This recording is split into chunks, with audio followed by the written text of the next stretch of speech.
A New Roof, an essay on male initiation.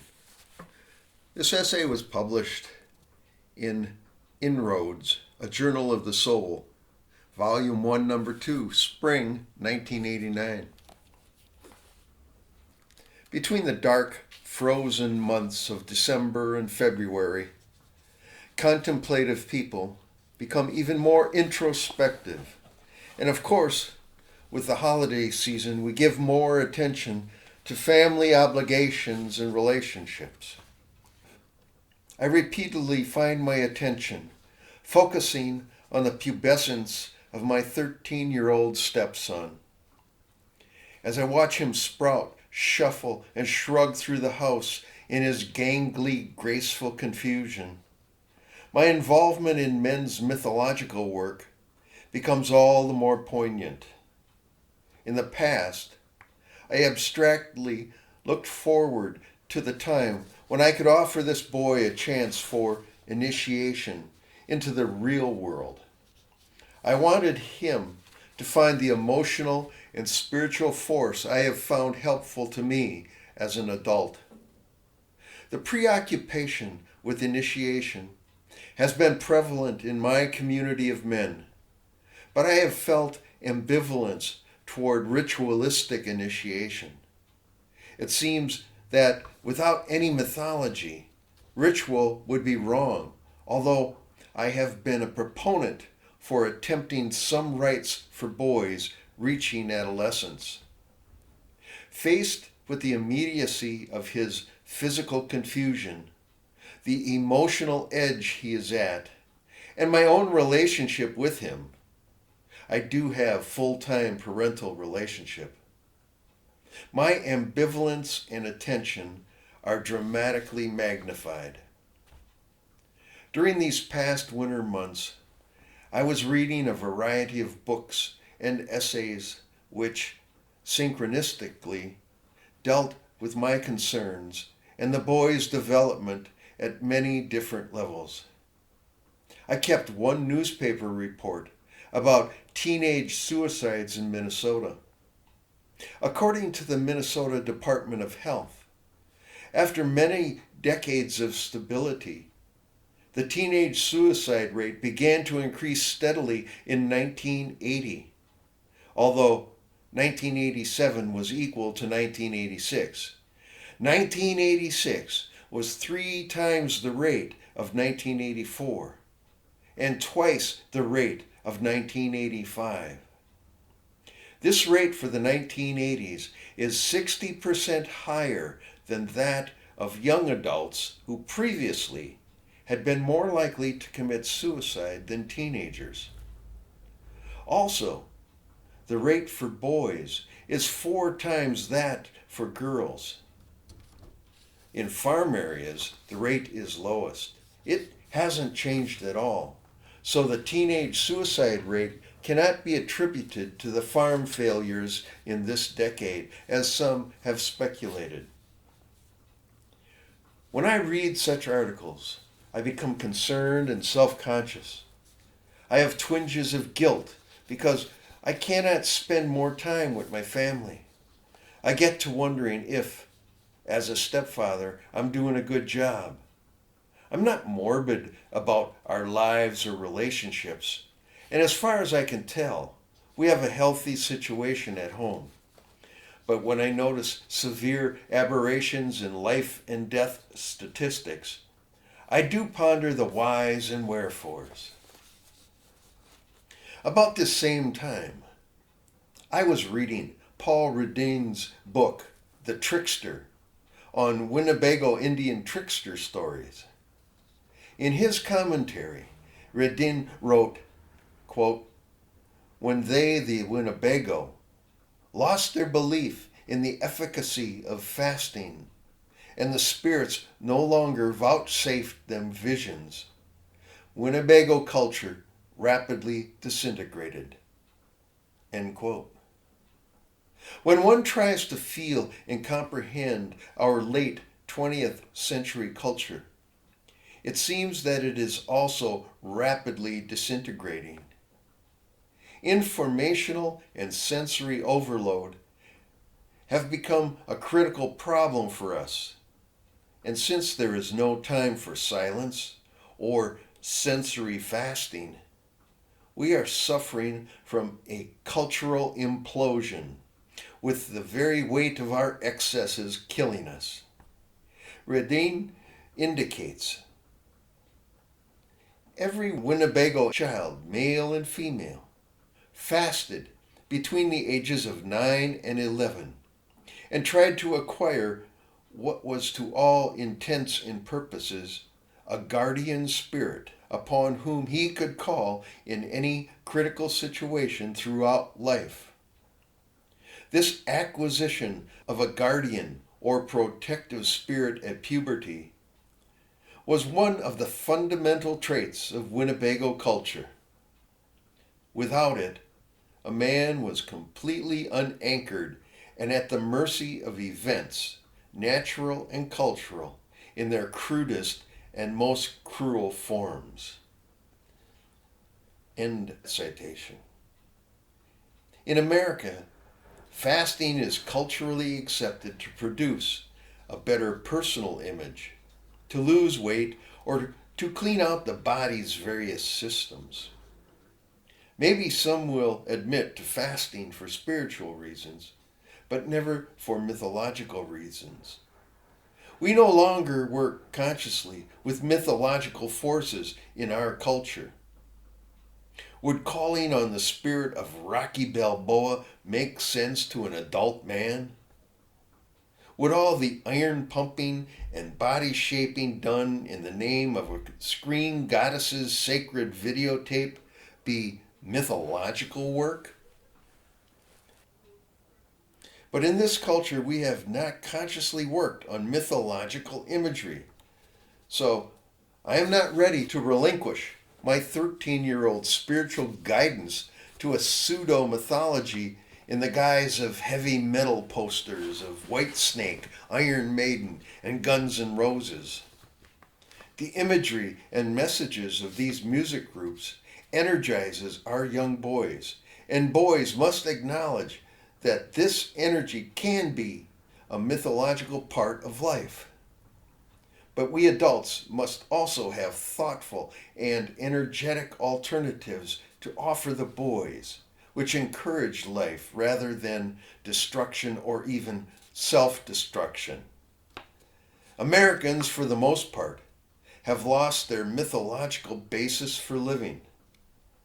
My community of men tries to reconnect with mythological bases, but often our efforts lead to overzealous and over-anxious development of other pseudo-mythologies. My desire to provide initiation for my stepson is evidence of this. Yet, I feel that I must do something for him. If I wait years to find out if a mythology and proper ritual will develop for my community's work, he will be an adult and may never even have the weak ritual of confirmation, which I knew in the Catholic Church. At one time, the Catholics understood fasting, ritual, and mythological power. But in America, the spiritual force has diminished into ritual only for the community's sake at the expense of the individual.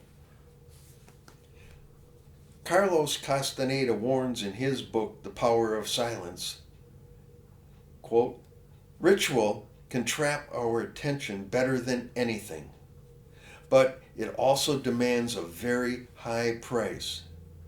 The price is morbidity, and morbidity could have the heaviest liens and mortgages on our awareness," unquote. All I have to do is remember my 12 years in Catholic schools to know firsthand the weight of those liens and mortgages and the morbidity of that religious life. With these contradictions in mind, I must examine what is necessary and appropriate for my 13-year-old as an individual, and how he connects with the community's social and spiritual, and the lives of our family. First of all, he must learn more about his male body and his male psyche. As he grows from the body of a boy to the body of a man, he must be able to cope with the changes in a clear and conscious manner.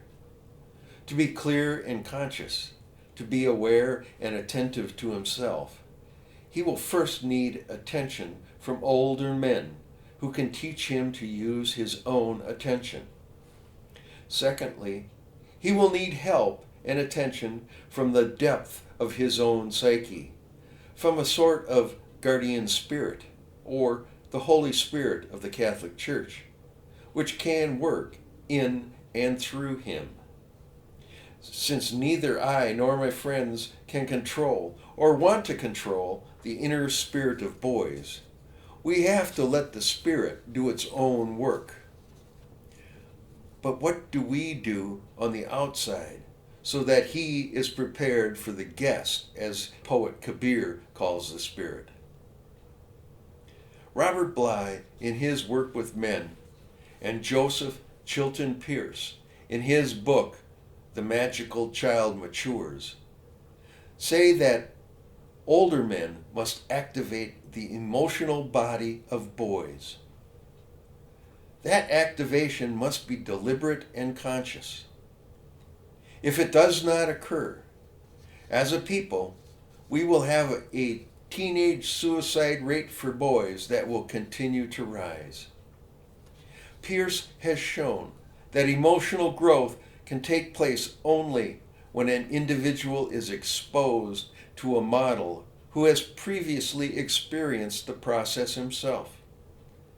Pearce also says that the first 15 years of life is the realm of the mother, and then, with the completion of physical growth, a post-biological growth begins to accelerate and intensify the growth of the subtle body, the dream body, the spiritual body, or the emotional body. At this time, the role of the father becomes the primary source of psychic modeling for younger males. In my own essay, Death, the Domain of the Father, I tried to show that at this time, the father must cut off the boy's psychic dependence on the mother. If the cut is not made, the individuation of the boy's soul may not occur. Eventually, this cut must be made, and Pearce indicates that this is the optimal age. It is the first death in the individual psyche, and it is the father's role to prepare him for death. The father must know this, and it becomes his grief. Yet, without individuation of the soul, life cannot be joyous or fulfilling. I keep asking myself, if all the boys who kill themselves are taking their modeling from men, are they seeing older men killing themselves in conscious or unconscious ways?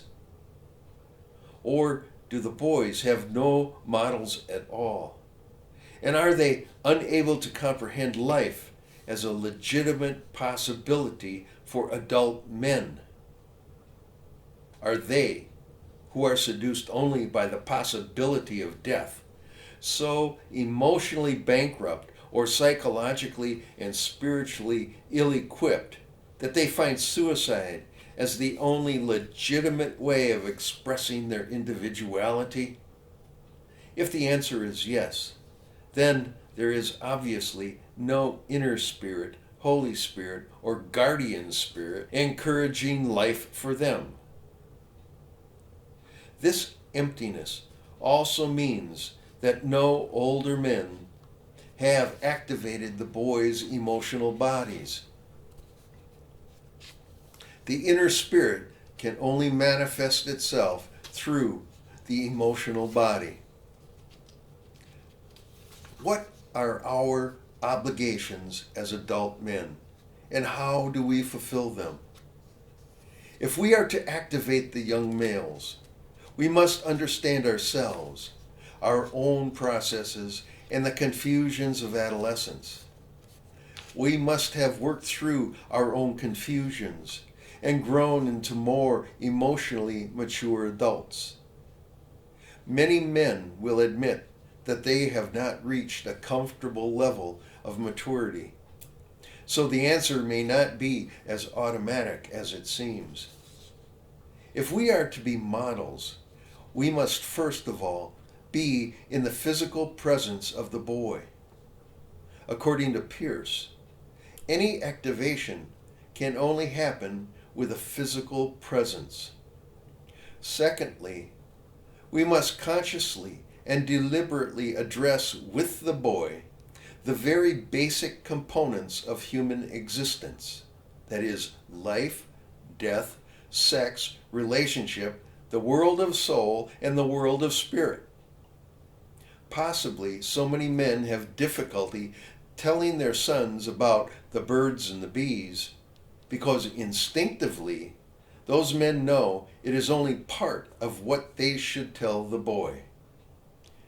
Sexual behavior chats have dealt mostly with sexuality and how boys relate to girls, but the relationship behavior is only part of the complex behavior patterns of an adult male. It is important for the young male to know how an older male physically and psychologically lives with his body.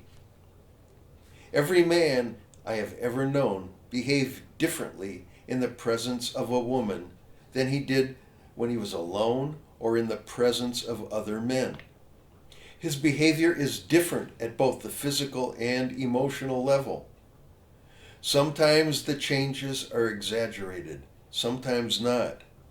However, to the young man, conscious attention to the difference is important.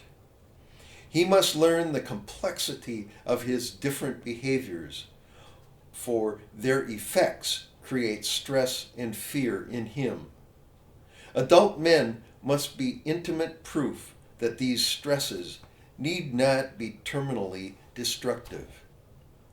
Yet death has to be addressed consciously also. It seems that it is naturally easier for older men to speak to younger men about death than about responsible sexual behavior. Maybe the linkage between life and death should be addressed first, and then a reverence for both can be instilled. In the context of life and death, sexual behavior takes on a more intensely meaningful and responsible dimension. If death is present in people's mythology and their lives acknowledge its presence, life is also more valuable and joyous. Older men must talk about their bouts with death in their own psyches. I have spoken about my brother who died at 10 years old of a brain tumor. The story had a profound effect on a 13-year-old boy who has not lost anyone close to death's permanence. I find it my duty to make death a reality to him. During a recent conversation, I told him about a teenage girl I knew when I was his age. She had become a prostitute and hanged herself in the garage, which is next door to his best friend's house. I told him how I wheeled my grandfather to corner taverns so he could tell me stories, and how the old man died after an ambulance attendant accidentally let him roll down a hill in his wheelchair when trying to load him into the ambulance. The stories are a part of my physical and emotional history, and a part of our neighborhood where the boy can identify the places. The poet Wendell Berry wrote, and I quote, "Without a complex knowledge of one's place, and without the faithfulness to one's place on which such knowledge depends, it is inevitable that the place will be used carelessly and eventually destroyed. Without such knowledge and faithfulness, moreover, the culture of a country will be superficial and decorative, functional only insofar as it may be a symbol of prestige, the affectation of our elite.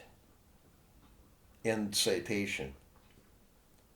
Does this need for complex knowledge apply to a 13-year-old psyche as well? At adolescence, he is trying to find his place of being in the body, the soul, the mind, and the culture. A 13-year-old boy will not learn about being a male unless he has close physical modeling from an older man. He is not going to learn about faithfulness to himself and his work merely by watching Rocky Balboa drink raw eggs and punch sides of beef in a meat freezer, no matter how well the movie triggers a boy's fantasies. But he can learn beside a man as they remove shingles from a roof that needs its once in 20 years replacement. Together, they pay attention to the weather, the slipperiness of the roof slope, the rottenness of roof boards, the angle of the ladders, the direction and strength of the wind, the care and pace of their work, and the effects on the body and mind. With this work, there is danger. If there is conscious attention to the work being done inside the boy, this can be a ritual of initiation. Even more so, if an entire crew of family men or friends are consciously working in a ritualistic and determined manner with the boy's growth as a focus of attention. In other words, the roofing of a house can be a means of initiation if the boy, not the house, is the reason for the work, and if he is made aware of the purpose ahead of time. The boy must believe that the work is being done for him, but also for the benefit of others.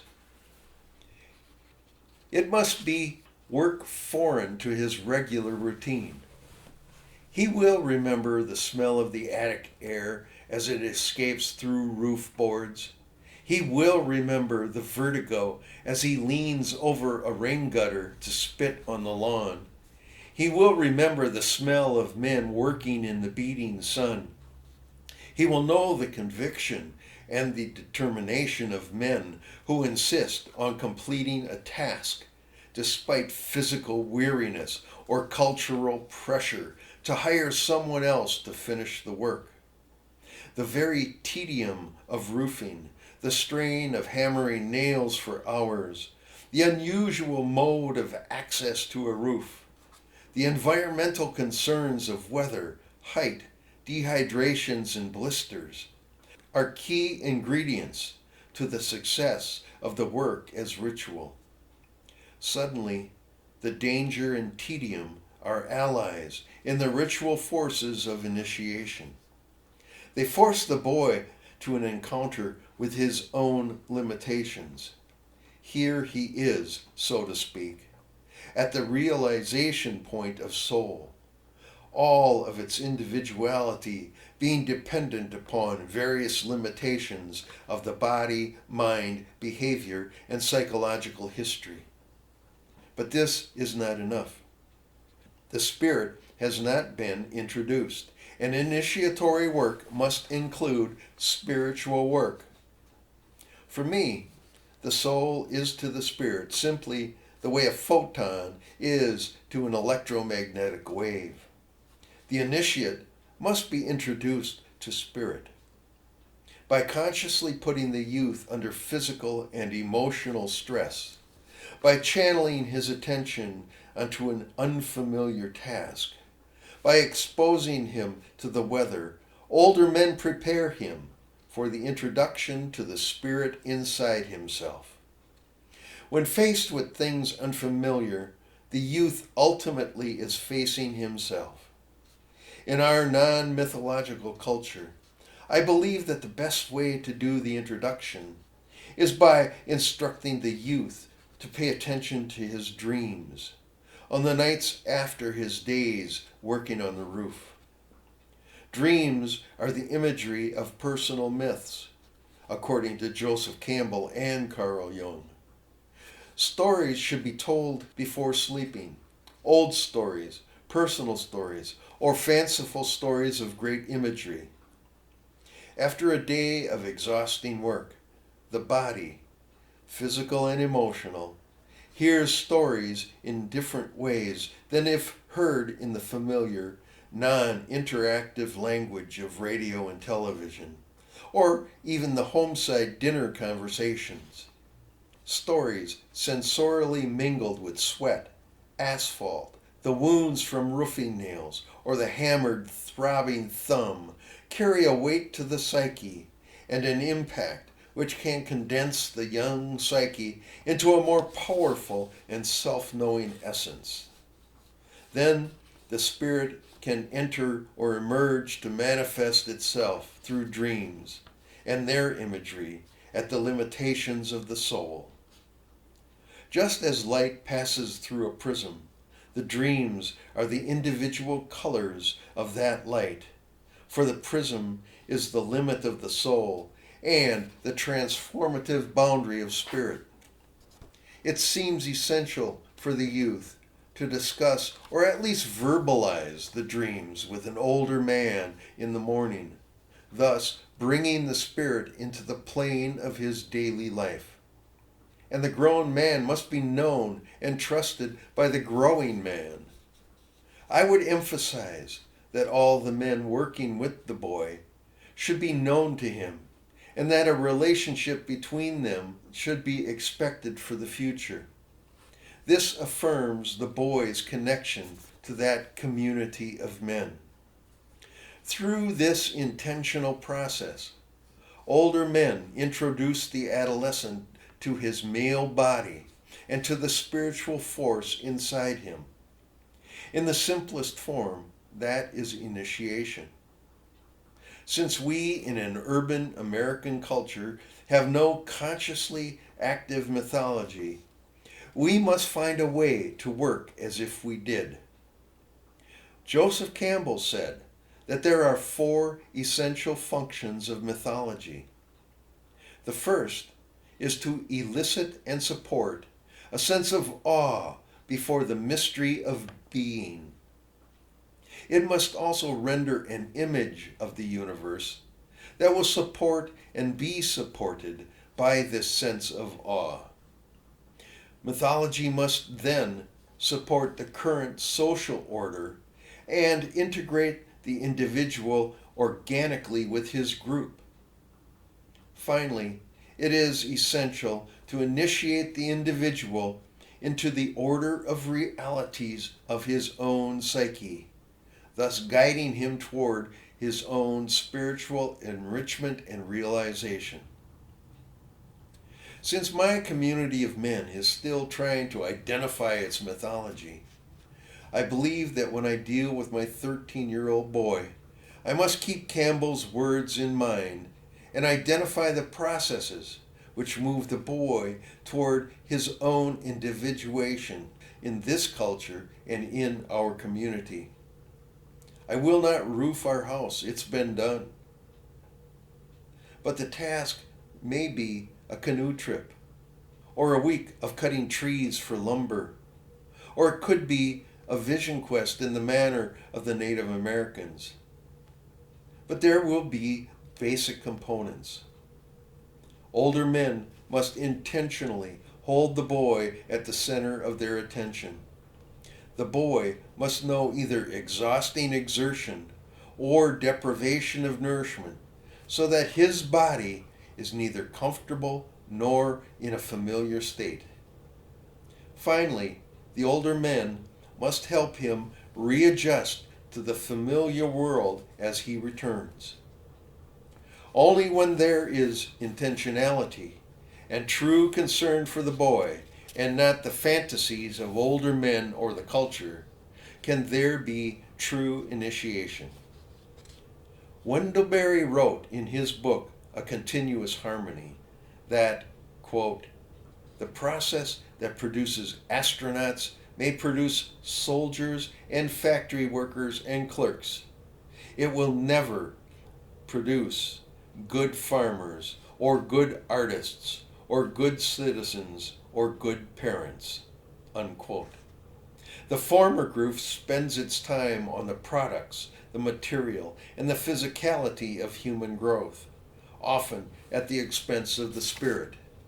The latter group intentionally integrates the spirit to life and its tasks. For these people know that without the spirit, they fail themselves and the life of their culture or community. We must hope that an initiated man is not a mere product of his society, but rather a steward of the life and culture into which he is born and from which he leaves at his death. For him, there is respect and reverence for the process of individuation in the soul. Again, Berry, quote, because death is inescapable, a biological and ecological necessity, its acceptance becomes a spiritual obligation and the only means of making life whole. Unquote. Initiation of a young man is a step toward that acceptance and toward the wholeness of the experience and genius of life.